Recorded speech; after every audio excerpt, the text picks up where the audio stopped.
अगर आपको कोई सवाल हो तो आप कर सकते हैं। साहब, आज आपकी यहाँ आमद और फैसल वाडा साहब से मुलाकात को सियासी तौर पर अहम करार दिया जा रहा है, और क्या आप समझते हैं कि इसकी कोई ख़ास अहमियत है इस मौके पर आपकी यहाँ आमद, और क्या कोई मुल्क में या किसी सूबे में कोई सियासी मंजरनामा तब्दील होता हुआ नज़र आ रहा है आपको, खास तौर पर खैबर पख्तूनख्वा में? सर, आपने जंग की बात की महाराज साहब, और एक जंग चल रही है इसराइल और ईरान के दरमियान, तो इस सूरत में पाकिस्तान का इंस्टांस क्या होना चाहिए, आप क्या समझते हैं? देखिए, इसमें तो कोई इख्तलाफ की गुंजाइश ही नहीं है। तमाम इस्लामी दुनिया इस वक्त इसराइल की जारहियत के ख़िलाफ़ है और उसके मजम्मत कर रही है, लेकिन अमरीका, मगरबी दुनिया, अक़वाम मुत्तहिदा इंसान कुश इक़दामात और उसके जारहाना इक़दामात को क्यों सपोर्ट कर रहे हैं? और अगर अक़वाम मुत्तहिदा कोई करारदाद पास करती है या आलमी अदालत इंसाफ एक फ़ैसला देती है तो उसका एहतराम दुनिया में क्यों नहीं किया जा रहा? तो ये ख़ुद सवालिया निशान है अमरीकी सियासत के लिए भी, मगरबी दुनिया की सियासत के लिए भी, कि वो एक नाजायज़ मुल्क को इस हद तक क्यों सपोर्ट कर रहे हैं। और जब वो बच्चों को कत्ल कर रहे हैं और ख़वातीन को कत्ल कर रहे हैं, आम आबादियों को कत्ल कर रहे हैं, तो उसका कोई एहतसाब होना चाहिए, नहीं कि उसकी पुष्पनाई हो। मुल्क के काफ़ी मसाइल पर उनके मुख्तलिफ़ पहलुओं की निशानदेही की, और यकीनन मुल्क के लिए मसाइल हैं, मुल्क के लिए मुश्किलात हैं, और ख़ास तौर पर हिंदुस्तान की तरफ से जिस जारहियत का इर्तिकाब किया गया और फिर हमने मिनासुल कौम जिस वहदत का मुजाहरा किया, वो यकीनन तारीख़ का एक सुनहरा वरक़ है, और इंशाअल्लाह अज़ीज़ ये जज्बा और ये एहसास रहा तो पाकिस्तान मुस्तहकम भी होगा और अल्लाह उसको इस्तिक़लाल बख्शेगा, और वहदत जो है हमेशा वो एक रहमत है, और फ़ुरक़त जो है और तक़सीम ये एक अज़ाब है।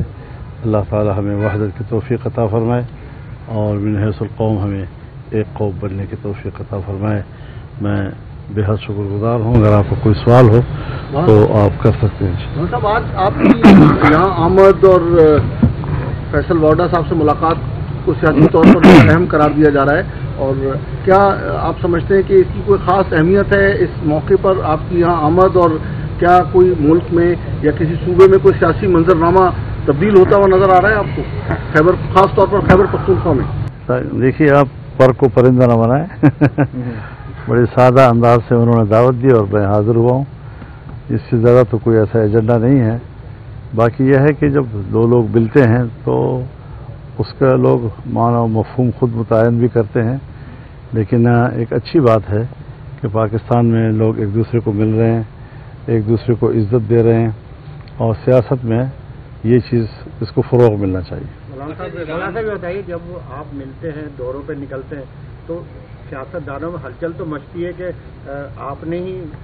शतरंज की जो है बादशाह को चलना है, तो आप कैसे देख रहे हैं कि सियासत में कोई तब्दीली देख रहे हैं, कोई नया साथ बनने जा रहा है? क्या है, फैसल वाडा को भी शामिल करने के लिए साथ में क्या नया साथ बनने जा रहा है? क्या तब्दीली देख रहे हैं आप? ऐसी कोई बात तो नहीं है, मुस्कुराहट आप बस ये और बात है कि अल्लाह ताला की तरफ से है कि JUI के बगैर या हुकूमतें बनती नहीं है या फिर हुकूमतें चलती नहीं है। अच्छा मौलाना साहब, आपने कल कहा था कि टीम का इशारा किया था कि इक़्तिदार जो है वो फ़ोन लेकर आते हैं, तो आपका क्या इच्छा मतलब था कल जो आप बात कर रहे थे ताजर बरादरी से, उनसे आपने शिकवा भी किया था कि कुछ लोग जो हैं वो इक़्तिदार में, तो आपका क्या मतलब था कि आप भी कोई उसी तरीके से ही इक़्तिदार में आना चाहते हैं जिस तरह दीगर लोग आते हैं? देखिए, मेरा उतना ही मतलब था जितना मैंने कहा है, इससे आगे कोई मतलब मेरा नहीं था, लेकिन ये ज़रूर पब्लिक को बताना है कि अगर किसी पार्टी को, उसके मंशूर को अवाम कबूल करते हैं और वो एक अवामी क़ुव्वत बनती है, फिर कौन सी क़ुव्वतें हैं कि जो इक़्तिदार तक उनकी रसाई का रास्ता रोकते हैं और क्यों रोकते हैं। सो ये एक ऐसी जंग है कि ज़ाहिर है हमें अपने अवाम की जंग लड़नी है, उसके हक़ राय दही की जंग लड़नी है, उसके हुकूक़ की जंग लड़नी है,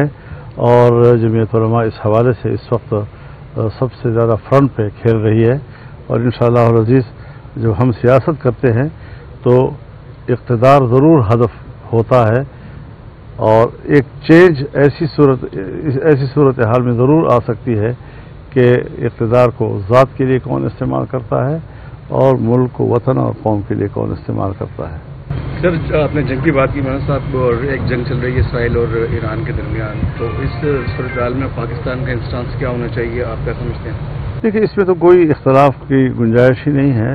تمام اسلامی دنیا اس وقت اسرائیل کی جارحیت کے خلاف ہے اور اس کے مذمت کر رہی ہے، لیکن امریکہ، مغربی دنیا، اقوام متحدہ انسان کش اقدامات اور اس کے جارحانہ اقدامات کو کیوں سپورٹ کر رہے ہیں؟ اور اگر اقوام متحدہ کوئی قرارداد پاس کرتی ہے یا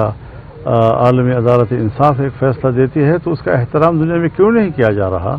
تو یہ خود سوالیہ نشان ہے امریکی سیاست کے لیے بھی، مغربی دنیا کی سیاست کے لیے بھی، کہ وہ ایک ناجائز ملک کو اس حد تک کیوں سپورٹ کر رہے ہیں، اور جب وہ بچوں کو قتل کر رہے ہیں اور خواتین کو قتل کر رہے ہیں، عام آبادیوں کو قتل کر رہے ہیں، تو اس کا کوئی احتساب ہونا چاہیے، نہیں کہ اس کی پشپنائی ہو۔ بہت شکریہ جی، بہت شکریہ جی، تھینک یو جی، بہت بہت شکریہ آپ کا، تھینک یو جی۔